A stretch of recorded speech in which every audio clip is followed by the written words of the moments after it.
Hey guys, welcome back to Art Crap Primer where we love us some what? We love some books. Oh my gosh, do we ever? And we got this boy, and actually I got this for Nikki. I actually ordered the wrong one. The first one I got in was an actual novel, not graphic novel, and I didn't know that you had to pre-order this. And I got the other book, and it was just a straight novel, not the graphic novel. And you had to pre-order the graphic novel to get the graphic novel. It was a long story, and I had to wait for it. Finally got it in, and Nikki and I both read this thing tonight, immediately at 10:17 at night.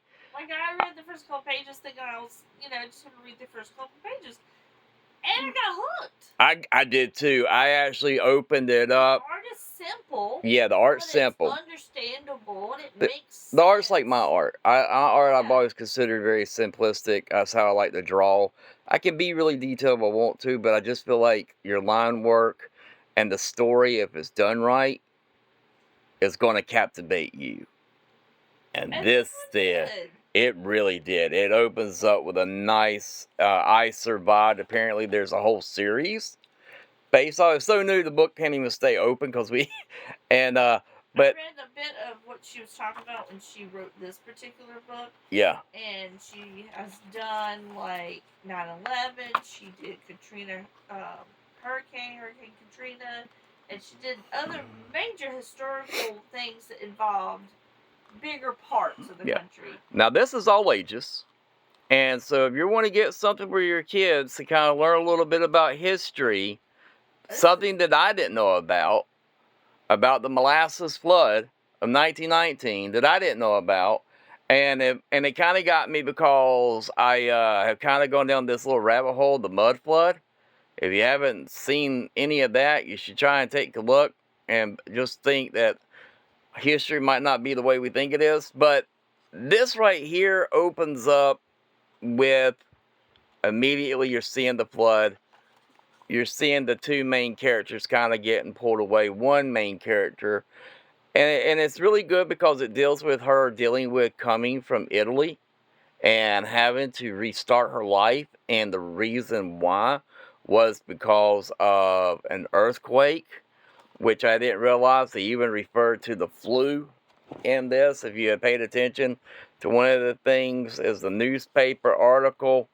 I mean, and this takes place in Boston, Massachusetts in 1919. And if you're wondering why there was a Molasses flood, I was. The artwork, as you can see, is very simplistic, but man, it works.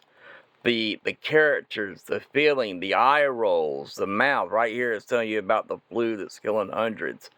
When you're seeing all this, it's like you're just so captivated by these two kids.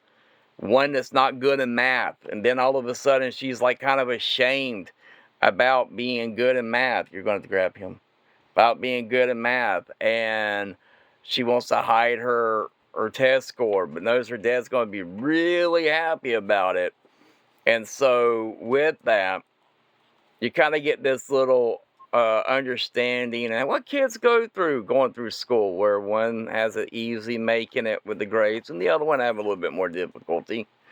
But she's realized that her friend's really down and out, and she's remembering what she went through with that earthquake. And she's like, let's go to the molasses thing. And I didn't know this, but apparently you could just go right up to the molasses tank. I want to show that real quick whenever they're moving in. Let me get this page turned. They're literally tasting it off the tank. I mean, they're literally eating it off the tank because it's literally boiling over. And here's something I did not know. I did not know that during the wartime, molasses was used for bomb making. They would boil it down. Yep. And make it into an alcohol, and then that would be used in the bomb making. Yep. And then they would use it as alcohol to drink. Oh, really? Okay. Which I was like, wow. And so you're seeing this whole story. They hear the rumbling. They're not paying any attention. Well, yeah, I think that's how you make moonshine. I guess so. You just have to have some kind of sugary source. Yeah, and so they're running. away and doing all this stuff. And the stories just open up what they're having to deal with as kids living in this era. Her talking about the life that she's living. Deadly flu kills 100 again. She's now finding out this is where her nana lives, and back in Italy, and that is affecting those areas. But the story, guys, just is the flashback scenes of her remembering, and then her dad getting sick, and you're just captivated by this story. To have this moment of tragedy that takes place right here as the molasses tank literally busts wide open.